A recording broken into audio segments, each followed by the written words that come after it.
Before I started this YouTube channel, I was a regular watch viewer like you, and you know, I watched all the big main channels like Teddy Baldassarre and Bruce Williams and Watchfinder, and you know, all these different channels that were influencing my thinking about watch collecting.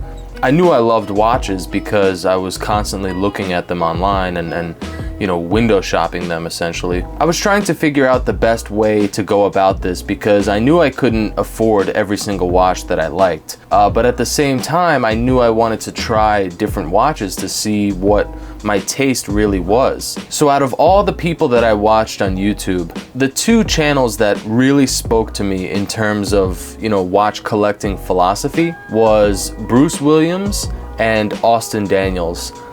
Now let's start with Bruce. And let me read an email, and I'm gonna be dropping in pictures of a beautiful Vacheron Constantin Overseas 4500V.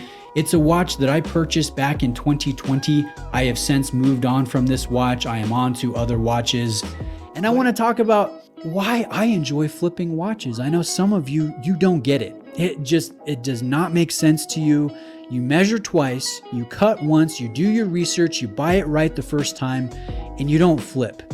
You don't have commitment issues, right? You don't get the flipping. Let me try to explain it a little bit. I know there's no one way to go about enjoying this hobby. You can enjoy keepers. You can enjoy the hunt. You can enjoy flipping watches. I think it's all fine.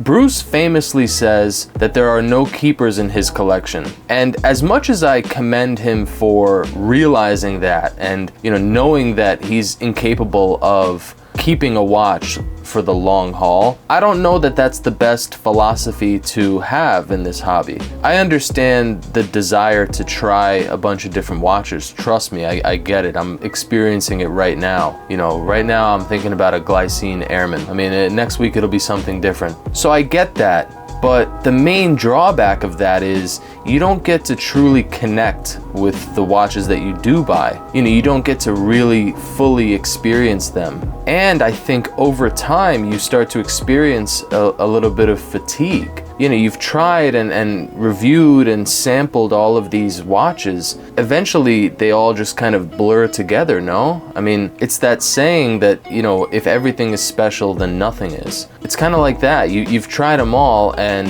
they all are great in their own ways, but none of them are particularly special to you. Now maybe that's wrong. I mean, I can't speak for him. I'm sure that, you know, his Hulk is a special watch to him. And, you know, maybe that's a testament to Rolex, the fact that Bruce's only real keeper so far has been a sub. I mean, especially in the face of the amount of money he could get for selling that watch and the profit that he will inevitably make when he does sell it. The fact that he still has it is a nice testament to Rolex and the quality and just the connection that you have with a Rolex when you own one. So that's Bruce's philosophy. It's great, but it's flawed. Austin Daniels' philosophy is the complete opposite. I am still a Rolex guy. I'm not going to sell any of my Rolexes. I don't have the balls to do it, to be honest. I sometimes think about paring down and selling one, but I never get past the thinking stage, and I really don't know which one I would sell. I think probably the sub would be the one to sell, but you know, getting rid of a watch is a difficult proposition. I mean, I liken it to having 3 wives and having kids with all of them. And deciding one day you're into monogamy. Well, who do you tell to leave? You got to tell 2 of your wives to hit the road. What do you do? Well, he's never sold a watch, ever. He's never gone through with selling or flipping one of his watches. He thinks about it, he ponders it, he makes a video about it, and you know, I love those videos, but he still has all of his watches. And I find it fascinating because his argument is that he has a connection to each of his watches and it would be cruel to sell them off. You know, like breaking up with a girl or ending a friendship. That's how he feels towards his watches. And I love him for that. I think that that's awesome. And that's what I'm starting to build with this watch because this is a keeper.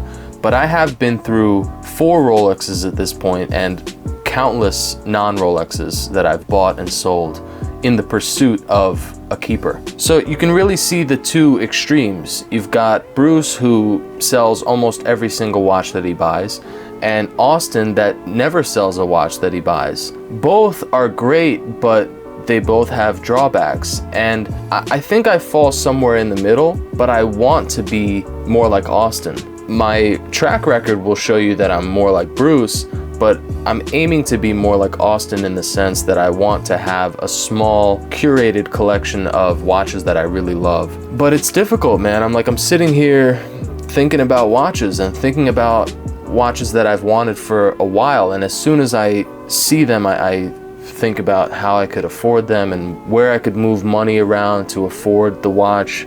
And man, it's like a never-ending cycle, the hedonic treadmill of desire, you know? So I don't know, what do you guys think? What's your philosophy? I mean, do you try to be one way but you end up being like the other, or are you steadfast in your philosophy? You know, do you stick to a small curated collection, or are you, embracing the fact that you want to try a bunch of different watches? So you do. You buy watches and you flip them, and that's part of the hobby for you, you know? And I could see that. I could see that being exciting. I mean, it is. Whenever one of my watches sells on eBay, it's exciting, and it puts money back into the watch fund for the next one. In a sense, it's kind of the only way to really engage with this hobby is buying and selling watches, because otherwise, I mean, yeah, we own them and love them, but they're just there. They don't do anything. They sit on your wrist or they sit in a box. There's nothing really to do actively with them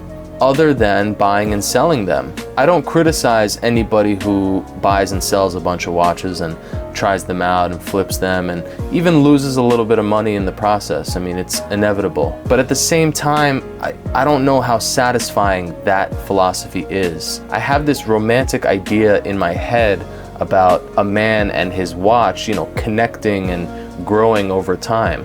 As the man ages and scars, so does his watch. And I don't think you get that with a philosophy of buying and selling a bunch of different watches. But I could be wrong. Let me know what you think, seriously. I mean, are you somebody who collects a lot of watches, and do you love each and every one of them? Or is that not for you? You need to have a small selection of watches that you truly love. Let me know. I'm somewhere in the middle. I'm trying to be like Austin, but I behave more like Bruce. It's a problem. But yeah, let me know what you think, and peace out.